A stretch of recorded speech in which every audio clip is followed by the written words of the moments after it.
I'm Dr. Vishwanath Gauraya. I'm consultant pediatric pulmonologist.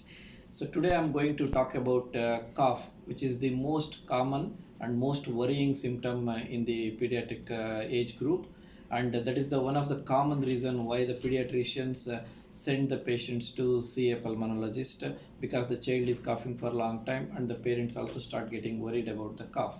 So today let me take through why the child will cough and what are the basic principles we look into and what is the management strategy for the cough in general. So let me start with what is cough. The cough is a protective reflex. It comes from irritation of the airway. So there is something which is irritating the airway apart from the air, so which normally should go into the lungs. So if something is irritating the airway, then you start coughing to clear the airway. Say for example, this is the airway and these are the two lungs. If the child who is having a lot of mucus go in the back of the throat and get into the airway, that irritation of the airway is what make you to cough so that the lungs remain clear.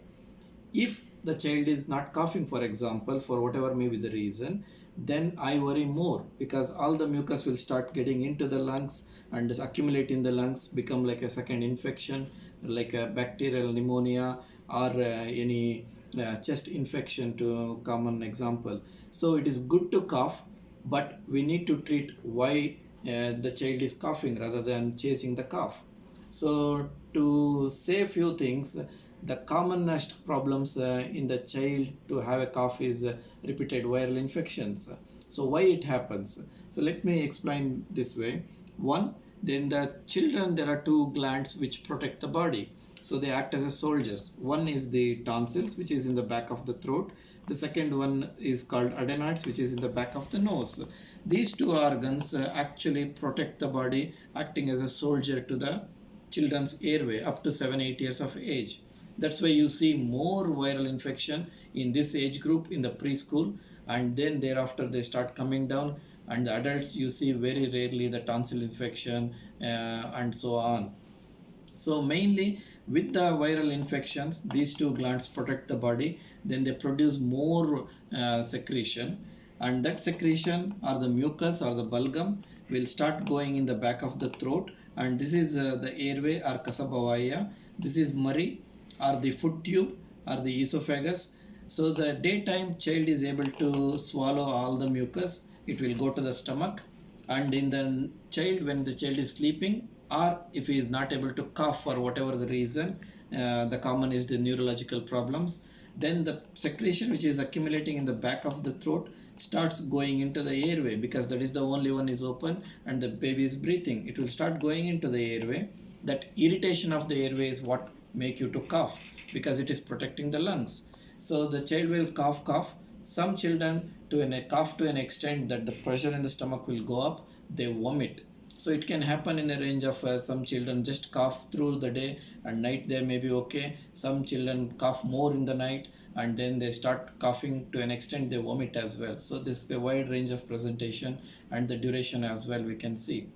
So how to manage this? The basic principle is one, we need to find out why the child is coughing, the reason for cough, rather than just treating the cough. Second, we try to manage, reduce the mucus secretion or clear the mucus secretion so that there is not any irritation to the airway, and then treat any other complications with the child is maybe having. So these are the four basic principles what we need to adopt. One, why the child is coughing, that goes with the history, taking a detailed history and examination of the child to find out the reason why the child is coughing, like maybe viral infection, bacterial infection, whether it need an antibiotic and so on and so forth. The second is the to reduce the mucus secretion. To reduce the mucus secretion, we use the common medications such as antihistamines, which will either in the syrup or the tablet form depending on the age, which will reduce the mucus secretion. Then the third important point is to clear that mucus secretion, whatever is produced regularly. How do you do it? It's again the two methods. One, younger the age, it is okay to use the nebulizer with the salt water so that there is no medicine. The more you do is good for the child. It will help in breaking the mucus and clear all the mucus, or the baby will be able to swallow it. The bit older child, I'm very happy to advise for the steam inhalation, which is like boiling the water, put the salt in it, and you can use the albus oil or the mint oil, 1 or 2 drops, or even Vicks, which is commonly used, and cover the head with the towel and do the steam. That steam or albucar, that will clear all the bulgum. So once the mucus starts coming down, then only the child will start getting better and the cough will come down. So in bottom line, child will have cough as long as there is mucus or bulgum, and bulgum is there as long as the swelling of the tonsils or adenoids is very big.